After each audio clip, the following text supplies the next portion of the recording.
Hi friends, welcome to my kitchen. Hi friends, welcome to my kitchen. இன்னைக்கு பிரிஞ்சால் வச்சு ஒரு விந்தாலு எப்படி பண்றதுன்னு பார்க்கலாம். அதுக்கு நான் இங்க சின்ன சின்ன கத்திரிக்காய் எடுத்து நீளமா இந்த மாதிரி நாலா கட் பண்ணி வச்சிருக்கேங்க. இது உப்பு போட்ட தண்ணியில் தான் வச்சிருக்கேன். ஏன்னா இது கருப்பாயிடும் அதனால. இப்போ இதை எடுத்து மஞ்சத்தூள் உப்பும் போட்டு நல்லா இதில் தடவி விட்டுடலாம். அப்புறம் இதுக்கு தேவையான பொருள் ஒரு 3 வெங்காயம், மீடியம் சைஸ் வெங்காயத்தை எடுத்து நீளமாக கட் பண்ணி வச்சுருக்குறேங்க.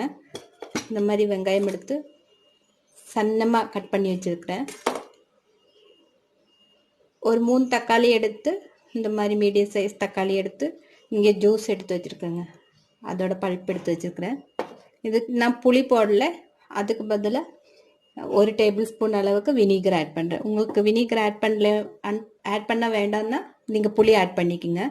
அப்புறம் தாளிக்கிறதுக்கு 1/2 டீஸ்பூன் கடுகு, 1/2 டீஸ்பூன் ஜீரகம், 1/4 டீஸ்பூன் வெந்தயம், எண்ணெய், அவ்வளோதான். அப்புறம் 1 டீஸ்பூன் ஜிஞ்சர் கார்லிக் பேஸ்ட்டு.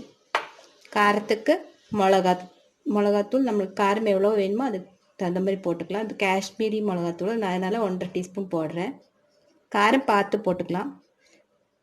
அப்புறம் உப்பு, இவ்வளோதான் தேவையான பொருள். நீ இதை எப்படி பண்ணுறதுன்னு பார்க்கலாம். ஃப்ரெண்ட்ஸ், அடுப்பு பற்ற வச்சிடலாம். ஒரு பேன் வச்சுருக்கேங்க. நான் இப்போ இது தேங்காய் எண்ணெயில் தான் பண்ண போகிறோம்.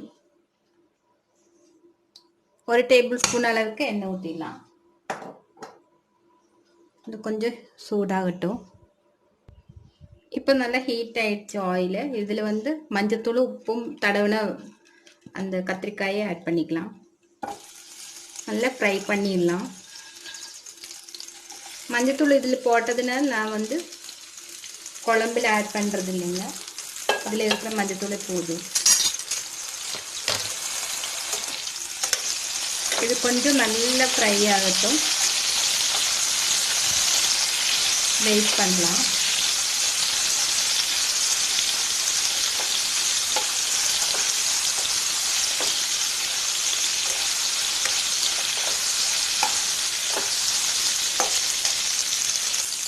இப்போ நல்லா வறுபட்டுச்சு, கத்திரிக்காயெல்லாம் நல்லா வறுபட்டுச்சு. இது ட்ரான்ஸ்ஃபர் பண்ணிக்கலாம்.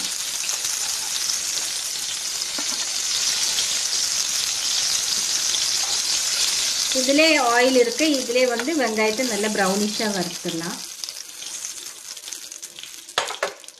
பாருங்க, மீதி இருக்க எல்லா ஆயிலும் அப்படியே வெங்காயம் ஆட் பண்ணிக்கலாம். 2 கருவேப்பிலையும் போட்டுக்கோங்க.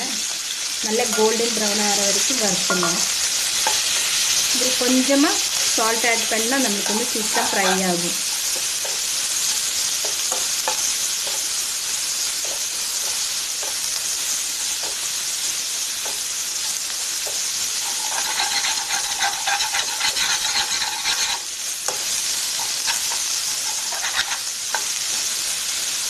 கொஞ்சமாக சால்ட் ஆட் பண்ணிக்கலாம். இப்போ சால்ட் ஆட் பண்ணுறேங்க. நல்லா ஃப்ரை ஆகட்டும். ப்ரௌனிஷ் ஆனது இப்படியும் நம்ம மாற்றி வச்சிடலாம்.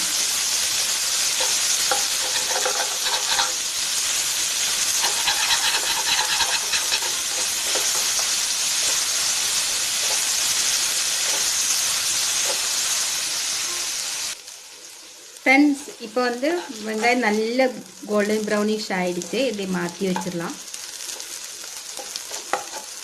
இதே பேனில் நம்ம தாளிக்க ஆரம்பிச்சிடலாம். இதையும் ட்ரான்ஸ்ஃபர் பண்ணிக்கலாம். அந்த தேங்காய் எண்ணெயிலே நல்ல ஸ்மெல்லாக இருக்குது. வெங்காயம் வணங்கு சூப்பர் ஸ்மெல்லு. இதிலே கொஞ்சம் கூட எண்ணெய் இருக்கும். அதில் நம்ம கொஞ்சமாக எண்ணெய் ஊற்றி தாளித்து விட்டுடலாம். ஏன்னா இது ரெண்டும் நம்ம எண்ணெயில் பொரிச்சிட்டோம்.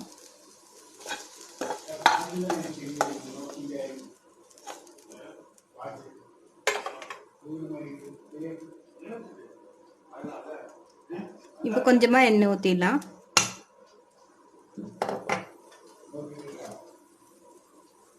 இதில் இப்போ கடுகு 1/2 டீஸ்பூன் கடுகு ஆட் பண்ணியிருக்கேங்க.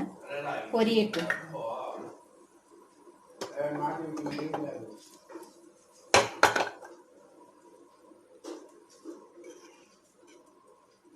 அரை டீஸ்பூன் ஜீரகம்,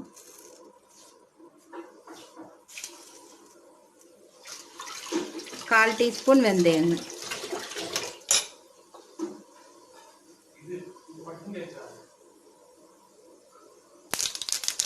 இப்போ கடுகு நல்லா வெடிச்சிருச்சு பாருங்க.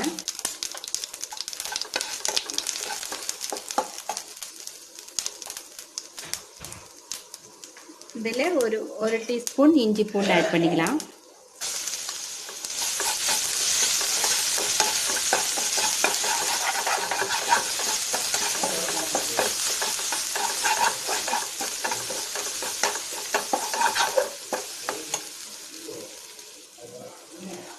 இப்போ இஞ்சி பூண்டு நல்ல மணம் வர ஆரம்பிச்சிச்சு, ஃப்ரை ஆயிடுச்சு.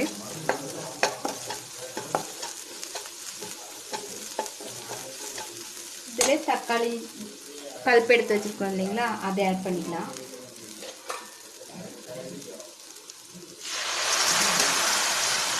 மூணு தக்காளி அரைச்சி வச்சுருந்தேங்க, அதை ஆட் பண்ணிக்கலாம்.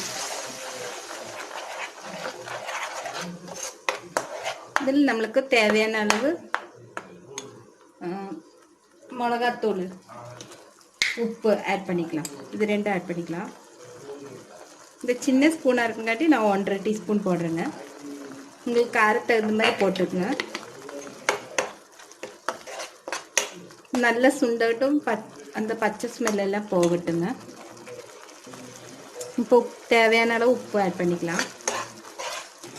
கொஞ்ச நேரம் மூடி வச்சுக்கலாம், சுண்டட்டது நல்லா. மல்லித்தூளெல்லாம் ஆட் பண்ண வேண்டாங்க, இதே கலர்ஃபுல்லாக நல்லா இருக்கும் பார்க்கறதுக்கு. வெயிட் பண்ணலாம் ஃப்ரெண்ட்ஸ். இப்போ நல்லா தக்காளி சுண்டிடுச்சு, எண்ணெயெல்லாம் வெளியே வர ஆரம்பிச்சிருக்கு பாருங்கள். இதில் இது ரெண்டும் ஆட் பண்ணிக்கலாம். வணக்கின வெங்காயமும் அந்த கத்திரிக்காயும் ஆட் பண்ணிக்கலாம்.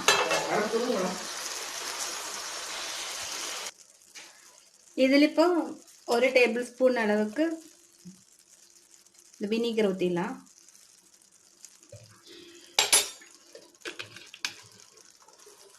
இது கொஞ்சம் நல்லா வேகட்டும், கொஞ்ச நேரம், ஒரு 5 நிமிஷம் நல்லா வேகட்டும், மூடி வச்சுக்கலாம்.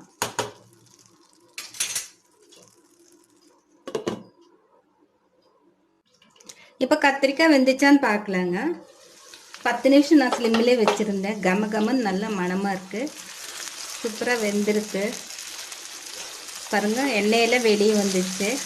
உங்களுக்கு குழம்பு மாதிரி வேணும்னா கொஞ்சம் கூட சுடு தண்ணி ஊற்றிடுங்க. நான் இப்போ திக்காக தான் இதை சர்வ் பண்ண போகிறேன். பாருங்கள், பார்க்குறக்கே கலர்ஃபுல்லாக இருக்குது. எல்லோரும் செஞ்சு பார்த்துட்டு உங்கள் கமெண்ட்ஸ் எனக்கு மறக்காமல் சொல்லுங்கள். சாப்பிடணும் போல் இருக்கு இல்லைங்களா. என்னோடய சேனல் புதுசாக பார்க்குறவங்களா இருந்தால் மறக்காமல் சப்ஸ்கிரைப் பண்ணுங்கள். பக்கத்தில் இருக்கிற பெல் பட்டனை அழுத்திடுங்க, ஆல் ப்ரெஸ் பண்ணிவிடுங்க. இந்த ரெசிபி பிடிச்சிருந்தால் லைக் பண்ணுங்கள். இப்போ நான் சர்வ் பண்ணிவிட்டு உங்களுக்கு காமிக்கிறேன் ஃப்ரெண்ட்ஸ். இப்போ நம்மளுக்கு பிரிஞ்சால் விந்தாலு சூப்பராக ரெடி ஆகிடுச்சு, கலர்ஃபுல்லாக இருக்குது பாருங்கள்.